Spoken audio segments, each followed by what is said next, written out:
And we're back. Hi. Hey, honey. We watched a homegrown movie. Oh my god. Yeah, we did. And what was the question I asked you? Have we seen Baboon Heart? And you gave me this look like I was crazy. See, you said, have we seen Baboon Heart? And I said... I don't even know what that is. No, I believe is what you actually said. What I heard was, have we seen Bamboo Heart? Like, what the fuck is Bamboo Heart?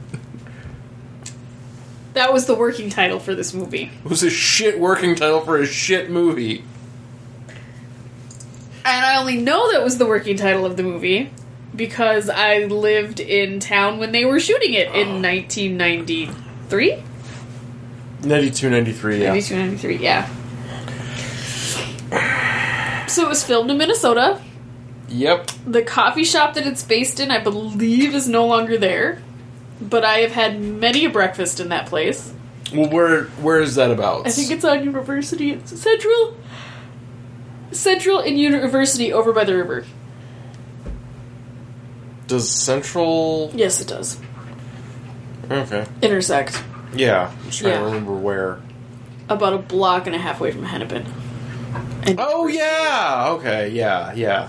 That's over there. Yep. Over by, like, Honey and Kamarchek and... River Place and stuff like that. Ginger Hop. I think the kids would know. You mean the restaurant? Yeah. Yes. Or Surdix for the adults. Yes. It's Ground Zero is also over there. Formerly Nyes. Yes. Over that way. Yep. So yeah, it's over that. Yeah. You know, where people have fun in Northeast. Yep. And... oh, God. It was a Christian Slayter movie. Is that why you wanted to watch it? No, I wanted to watch it because it was based in Minnesota and I knew what the working title was. Okay. Have you seen this movie before? A couple of times. Okay. When was the last time before tonight that you saw it? It's probably been about 15 years. Okay. That answers most of my questions. This never was on the Christian Slayter movie playlist. Because you didn't want to see Marisa Tomei's tits?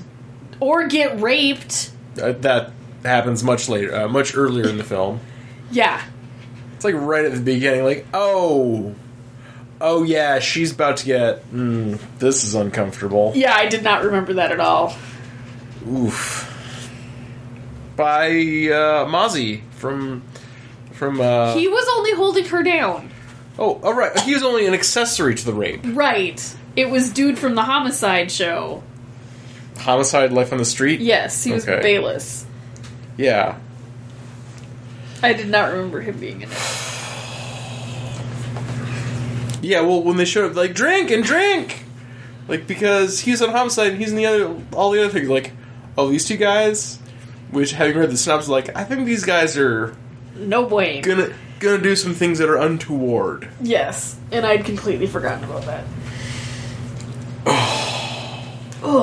So, I don't remember it being so stalkerish, but then again, I may have forgotten the courting rituals of the 1990s. Yeah, don't watch this movie. Like... if you have any sense of personal security, if you understand what people mean when they say being woke, don't watch this movie. I don't know what that means. Being... okay, white person, explain what that means. Woke? Yes. Means, being aware of the social ramifications of some things. Like, oh hey, rape is bad, and here's how to not do it. Okay. It's hard for me to explain the definition. Well, don't use words you don't know the definitions to. I'm sorry. You know, I'm sorry. Not even gonna make a joke there. Nope. Because there was nothing funny about this movie.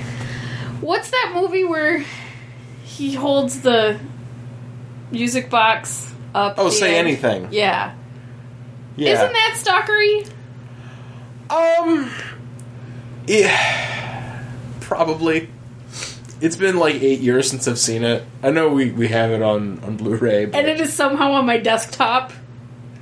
What? You copied it to my desktop. And no. Yeah, you did. Okay. And I don't... It was at the Blaze. I think you might have been testing out the network. I don't know. All I know is it ended up on the desktop of my computer. Okay. That's... I mean, I want to say that it's different because, of course, my memory of it is a little bit more forgiving than my memory of this. Yes. But also, I mean, how forgiving can a memory be? Probably way too forgiving. So, I guess we'll find out soon. Yeah. We watched that in interpersonal communication because it was topical, I guess, to watch how these two people communicated. Maybe. I don't know. I think when you're teaching a class and can make up a bullshit reason to make everyone watch your favorite movie, you do. We talked I don't remember which class it was. Speech? No, it wasn't speech. Some required course at Brown Institute in order for us to get the degree part of it. We convinced our teacher to let us watch Fargo. Oh, yeah. Because one of my classmates was an extra in that movie. And we somehow talked him into how it was somehow relevant to the topic and of the class. So we watched Fargo. Wow. Yep. Wow. Yeah, that said, schoolmate was also in Beautiful... The back of his head was also in Beautiful Girls. Which I made you watch. Which is another one based in Minnesota. The one with... Which one was Beautiful Girls? It had... What's his name? Rosie O'Donnell. Oh, Christ. Yeah, I keep trying to say Matt Dillon! Yeah, it had Matt Dillon. I kept trying to think Matt Damon, but not Matt Damon. Oh, yeah, we decided to not record on that one. Oh, whoops. No, because we watched something else. That was a bad movie. And mentioned, like, oh yeah, Beautiful Girls. Don't watch it. It was real creepy. Don't watch it. Yeah. Baboon Heart, real creepy. Don't watch it. That's because you don't appreciate old school stalking. Like, and how that wins a girl over. Heather, I read Twilight. On purpose, BT dubs. So I know how stalking can be used to make a girl fall in love with me. That was 20 years after this movie. I have had women favorably compare me to Edward Cullen. And I said, nope.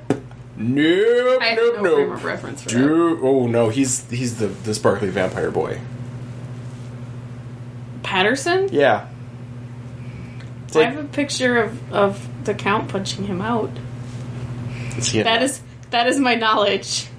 That's all you need to know. No, the real vampire knocking out the fake vampire. Yeah. Yeah, that's fine. That's all you need to know. Yeah. That's all the context you need to see. Dude sneaks into her house and watches her sleep before they were dating. Yeah. Super, super creepy. There was no part of that relationship that said, oh, healthy? That seems healthy. Hey, that's good. That's good stuff. Like, no, nothing in here was, oh, that's healthy. That's a lasting bond that will never, ever, fail catastrophically. Well, it's a good thing he's dead. Right? Which you cheered. No comment. It meant that it couldn't get worse from there.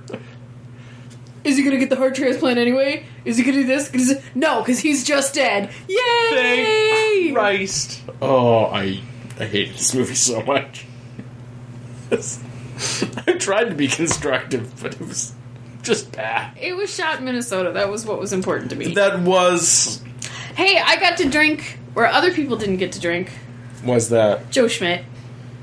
Oh, yes, the local celeb. Sports guy? Local guy, the sports guy on Channel 5. Mm-hmm. I worked with him because I used to work at Channel 5. Mm-hmm. And he was a really sweet guy. So you could have actually drank with him. Yes!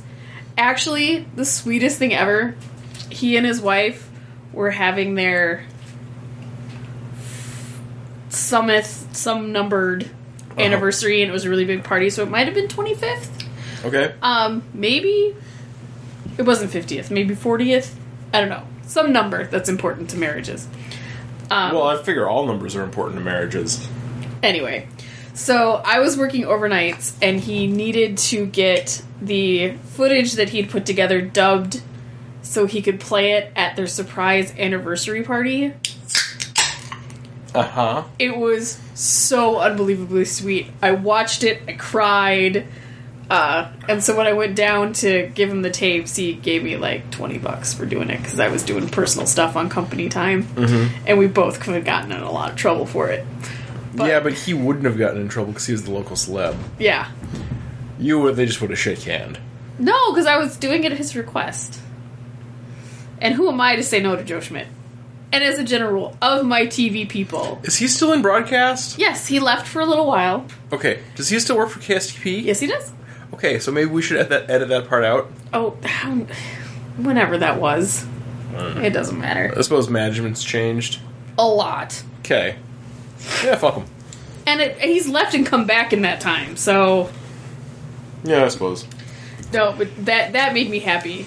And then there was another local TV show, one of the afternoon talk shows.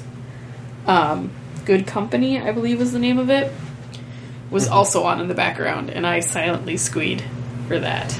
You could have audibly squeed, because it would have distracted me from the wretched movie that this was. It has a lot of hometown stuff for me, and it does. The skyline of downtown is so different now. Yep. And it was like cute little naked skyline. Like, oh hey, there's the IDS Tower, there's the Fauché, and there's the Fauché in the box it came in. Yeah. You think that's funny? I think it's adorable. Yeah. And the apartments that they shot that was supposed to be his apartments, 90% sure are gone now. Okay. For Riverside condos or some crap. Just the super expensive student housing? Yeah. Knock out the brownstones and... I had some good times with those brownstones. I did. My brother lived in those brownstones for a few years. Over the river? Yeah. Like, right by the river. Like, 8th and Unity? We'll have to drive by and see if those are the same.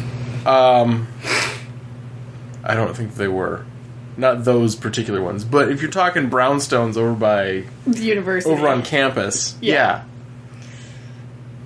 Okay. It's the first place I ever got drunk. At 12? No, I was definitely 21. 20-ish. Is that the Wisconsin 21?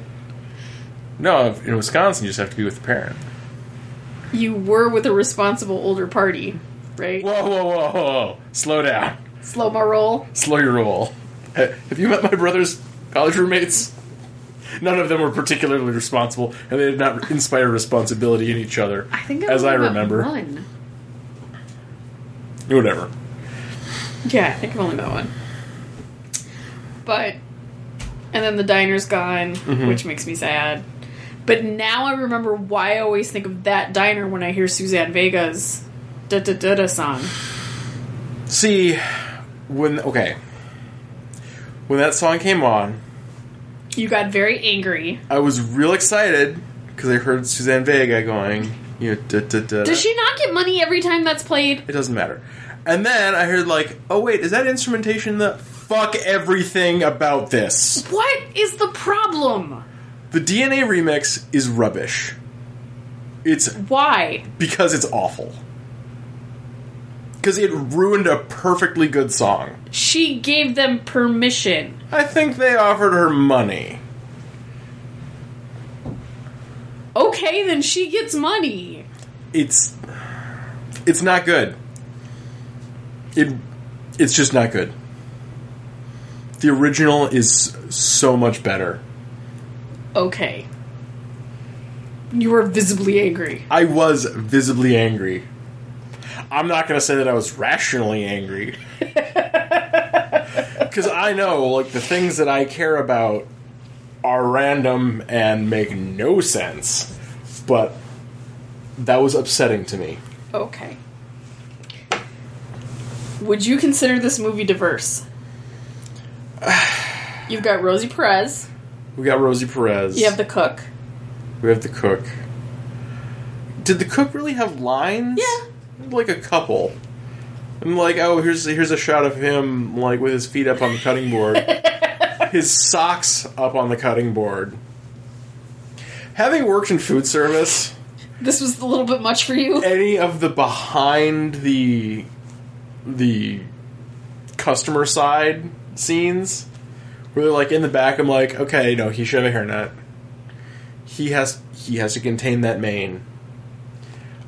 He's actively bleeding all over the place. Yeah. Like, oh, you're benching that in, right by loaves of bread that are not bagged or contained in any way. Like, that's... you. I guess it's a good thing that restaurant's closed. Especially if Christian Slayter was working there. He didn't speak for the first 33 minutes of this movie. I figured that would be your favorite part. It was. He doesn't really speak much. Oh, shit. Like, well, he's not going to do his Jack Nicholson impression yet. Oh, Jesus. Would I say that this movie is diverse? Yes. More so than other movies. Yes. Definitely more so than Beautiful Girls, which is also based in Minneapolis. That was Minneapolis and Stillwater. Yeah. Right? But I think that story took place in, like, New Hampshire or some shit. I don't know. Yeah, I want to say he was, like, a train ride away from New York City. Oh. Like, that's a long train ride. So, it's diverse. It definitely passes the Bechdel. I think you would have to watch it again to decide. Yes, it does. When when Rosie was like, "You never follow. Are you going to come over for Christmas? We'll see about that." Mm-hmm. That whole conversation about you never follow through on anything. That's the only time they don't talk about boys. I think so, but it was like not a small conversation, right? Okay, then yeah, it passes. It's more so than Make Me a Sandwich, or whatever the hell that is from that movie. Or yeah, I haven't seen it. Haven't read the book. Don't know. But it's that. It's a much more involved conversation. Yes. A very much you hurt my feelings. Talk about us moment. Would you watch it again? Fuck no. It was free on Hulu. Don't care. We didn't pay money for it. I hated this movie. Other than our subscription fee to Hulu. I'm not like rage tremor mad at this movie like I was with 16 Candles. But just fuck this movie.